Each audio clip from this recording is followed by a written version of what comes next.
Merhaba sevgili anneler. Ben aile sağlığı merkezinde çalışan hemşireniz Ayhan.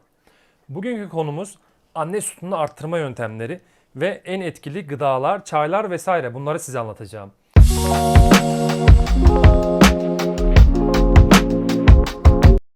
Öncelikle size anne sütünü arttırmadaki temel yöntemlerden bahsedeceğim. Normal doğum ya da sezaryen doğum yaptınız diyelim. İlk anlarda anne sütü az ya da hiç gelmeyebilir. Bundan dolayı moralinizi sakın bozmayın. Üzülmeyin çünkü bu fizyolojik bir durumdur. Ve annelerin çoğu bu durumu yaşar. O yüzden burası çok önemli. Sütünüz az da olsa mutlaka emzirmeniz gerekiyor. Çünkü anne sütü emzirdikçe artan bir şeydir. Eğer bebeğiniz prematüre ya da herhangi bir sağlık sorunu yüzünden yanınızda değilse mutlaka pompa alıp iki göğsünüzü de 3 saatte bir sağlamanızı öneririm. Yani normalde mesela atıyorum çocuğunuz yoğun bakımda mesela size sadece hani bebeğe sütü götüreyim diye hemşireniz size hani sağın der. Ama siz bunu yani hemşire dediği için 6 saat 10 saat ara koymayın. Eğer koyarsanız sütünüz azalır ve kesilir. O yüzden mutlaka 3 saatte bir sağmanızı öneririm. Moralinizi yüksek tutmanızı öneririm. Sağmazsanız ne olur? Sütünüz kalıcı olarak kesilir. Göğüste birikir, şişer, enfeksiyon ve ağrılara sebep olur. Anne sütünün arttırmanın bir şekli de çocuğu 2 saatte bir emzirmeniz gerekir. Yani şöyle diyeyim size. Örneğin gece olsun, gündüz olsun fark etmiyor. Alarm kuruyorsunuz, 2 saatte bir emziriyorsunuz. Bu ilk 2 ay çok önemli. Yani ilk 2 ay çok önemli olmasının sebebi çocuğun kilo artışının olması, bünyesinin sağlam olması için bunu yapmanız gerekiyor. Eğer yani ilk 2 ay bu yöntemi uygulamazsanız sütünüzde azalma görükebilir. Yani mesela bakıyorum bazı anneler çocuğu 4 saat 5 saat emzirmiyor. Çocuk zaten doğar doğmaz sarılık doğduğu için o çocuğun uykusu fazla olacaktır. Uykusu fazla olacağı için 4 saat 5 saat emzirmeyen anne sonra da bana gelip sütüm azaldı ne yapabilirim diye tavsiyelerde bulunuyor. Öncelikle bazı kurallara uymanız lazım. Yani her şey her besin her şey süt arttırmaz. Yani 2 saatte bir emzirme çok önemli o yüzden. Bir 2 saatte bir emzirirseniz tabii ki yeni doğan sarının hızlı bir şekilde geçmesini sağlarsınız. Doğru emzirme pozisyonu da çok önemlidir süt arttırmada. Doğru emzirme pozisyonu ile bebek sütü yeterince alabileceği için sütü arttırır. Şu o tekniklerinden birisiyle emzirmeniz çok önemlidir. Özellikle bebeğin memeyi tam tutabilmesi hem bebeğin yeterli süt alabilmesini sağlar hem de meme ucu ağrısı ve çatlaklarını önlemeye yardımcı olur. Emzirme sırasında hangi pozisyonda olursanız olun mutlaka kendinizi rahat hissetmeniz gerekir. Anne sütünü arttıran, vurguladığım en önemli, en çok söylediğim şey ise su ve sıvı gıdalardır arkadaşlar. Günde en az 2-3 litre su tüketmeniz gerekiyor. Bu sizin kırmızı kuralınız olsun. Hatta yani eğer içmeyi unutursanız yanınıza mutlaka bir şişe, cam şişe olur, plastik fark etmiyor. Yani yanınızda her zaman 1-1,5 litrelik bir su şişesi olsun ve aklınıza geldikçe o su şişesinden su için. Benim tavsiyem hani 2 saatte bir emzirme oluyor. Emzirmeden sonra zaten ister istemez susuyorsunuz zaten. Yanınızda olsun hatırlayın hemen suyunuzu için. Beslenmeye gelecek olursak da annelerle ilgili. Öncelikle sağlıklı beslenmeniz gerekiyor. Nasıl gebelikte 3 ana öğününüz, 3 ara öğününüz varsa lohusalıkta da aynı şekilde beslenmeniz gerekiyor. Bir öğünde çok kalori almak yerine sık beslenmek ve besin değerleri yüksek olan gıdalar tercih etmeniz gerekiyor. Bu gıdalar nelerdir? Size ekranda vereceğim. Duraklatıp okuyabilirsiniz.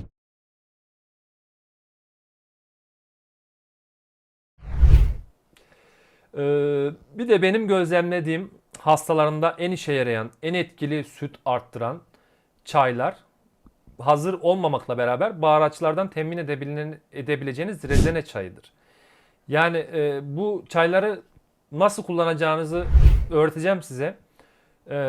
Bu çayları gerçekten kullanan kişilerden çok dua aldım. O yüzden sizin bunu kullanmanızı öneriyorum. Bunu günde 2 defa içebilirsiniz arkadaşlar. Her şeyin fazlası zarar.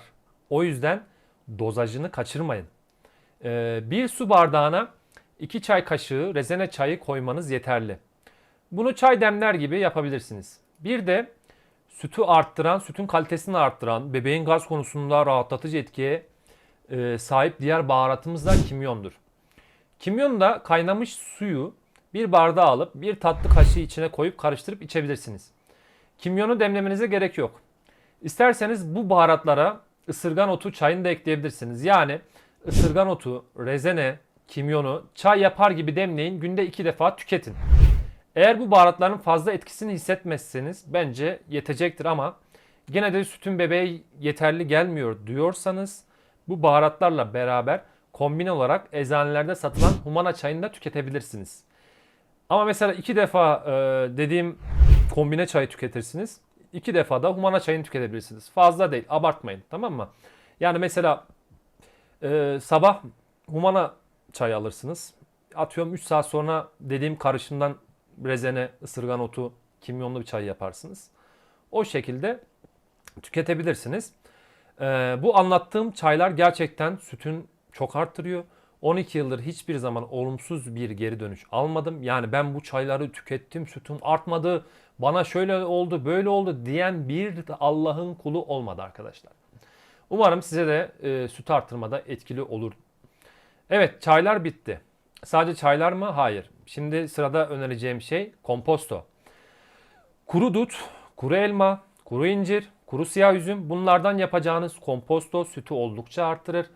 Yani sütü yeterli olan ara sıra bunları tüketmesinde fayda var. Hem sütün kalitesini arttırıyor hem de sütü arttırıyor arkadaşlar. Özellikle kuru incirin sütü arttırdığı bilimsel araştırmalarda görülmüştür arkadaşlar.